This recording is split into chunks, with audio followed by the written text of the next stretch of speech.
गोष्ठी कवि के हमारे YouTube चैनल में आपका हार्दिक स्वागत है।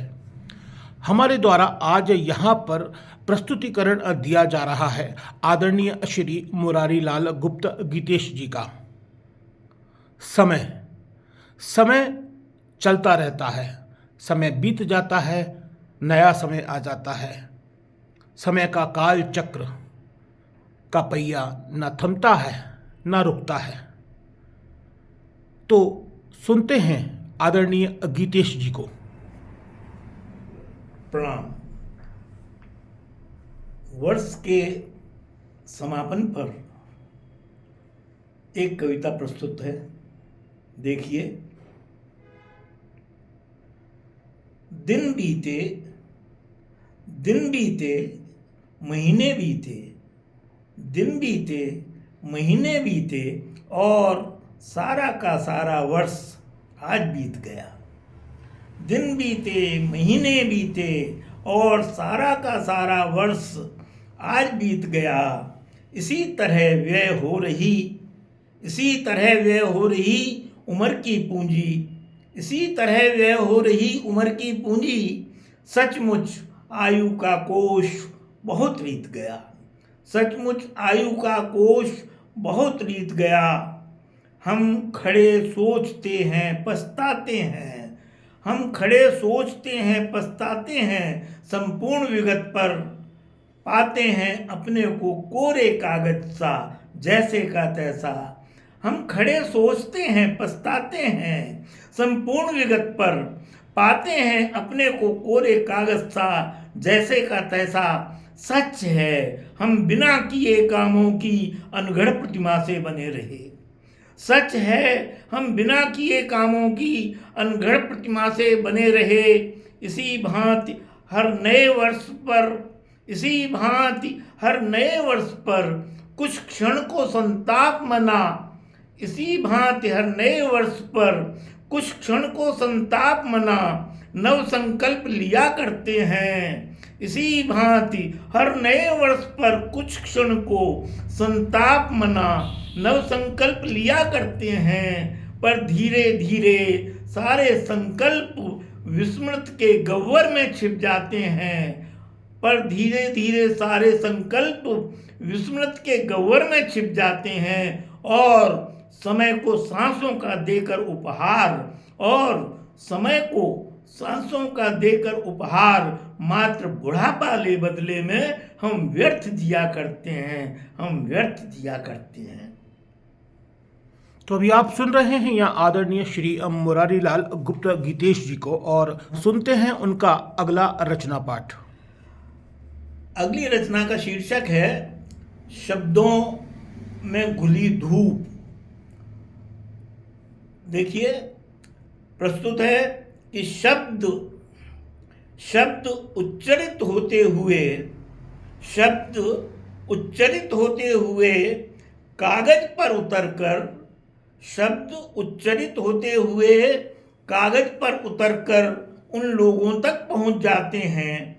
शब्द उच्चरित होते हुए कागज पर उतरकर उन लोगों तक पहुंच जाते हैं जिनके लिए शब्दों की अर्थवत्ता, जिनके लिए शब्दों की अर्थवत्ता एक निजी पहचान में बदल जाती है, जिनके लिए शब्दों की अर्थवत्ता एक निजी पहचान में बदल जाती है। शब्द जिंदगी में ढलते नहीं, शब्द जिंदगी में ढलते नहीं तब तक उनके होने या न होने से, शब्द जिंदगी में ढलते नहीं तब तक उनके होने या न होने से किसी को कुछ भी फर्क नहीं पड़ता है। शब्द जिंदगी में ढलते नहीं तब तक उनके होने या न होने से कुछ किसी को कुछ भी फर्क नहीं पड़ता है।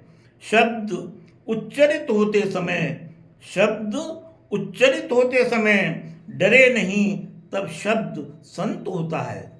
शब्द उच्चरित होते समय डरे नहीं तब शब्द संत होता है।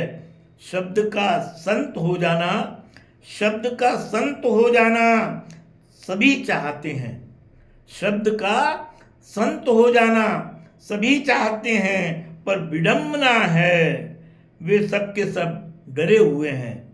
शब्द का संत हो जाना सभी चाहते हैं पर विडंबना है वे सब के सब डरे हुए हैं। शब्द के अर्थ को लूटने के लिए, शब्द के अर्थ को लूटने के लिए कुछ अहमन्य लोग उसे राह से हटाकर, कुछ अहमन्य लोग उसे राह से हटाकर किसी शराब घर या कंदरा में ले जाने से नहीं चूकते। उसे राह से हटाकर किसी शराब घर या कंदरा में ले जाने से नहीं चूकते। क्यों नहीं होता ऐसा? क्यों नहीं होता ऐसा कि सारे शब्द, क्यों नहीं होता ऐसा कि सारे शब्द गांव शहर बस्ती में रहें? क्यों नहीं होता ऐसा कि सारे शब्द गांव शहर बस्ती में रहें, उन्हें जो कुछ कहना है आदमियों के बीच कहें? क्यों नहीं होता ऐसा कि सारे शब्द गांव शहर बस्ती में रहें, उन्हें जो कुछ कहना है आदमियों के बीच कहें? शब्दों की तस्करी से बस्ती के लोग बेखबर नहीं हैं। शब्दों की तस्करी से बस्ती के लोग बेखबर नहीं हैं, क्योंकि उन्हें शब्दों के पहले शब्दों की मंशा जानने की पुरानी आदत है। शब्दों की तस्करी से बस्ती के लोग बेखबर नहीं हैं, क्योंकि उन्हें शब्दों के पहले शब्दों की मंशा जानने की पुरानी आदत है। फिर भी शब्दों के माध्यम से अधिकतर लोग ना समझी और स्वार्थवश उसी बात को होने दे रहे हैं जिस बात को होने से रोकना है। फिर भी शब्दों के माध्यम से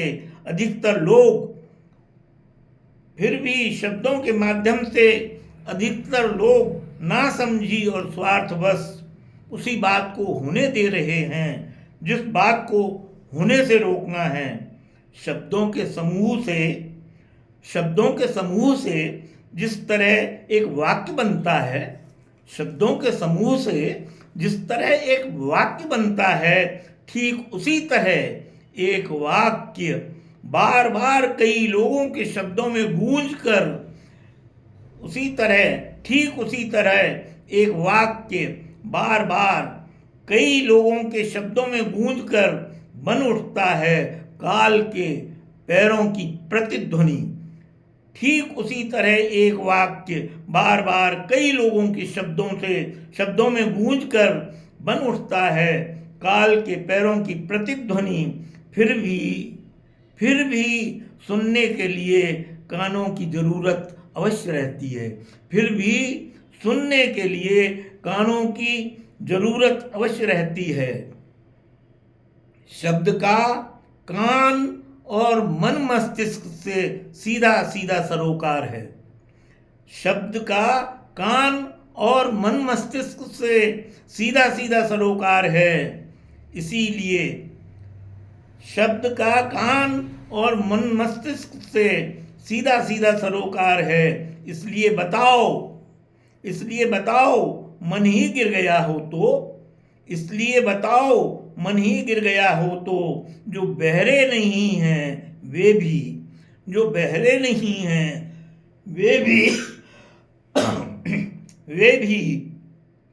शब्द का कान और मन मस्तिष्क से सीधा सीधा सरोकार है।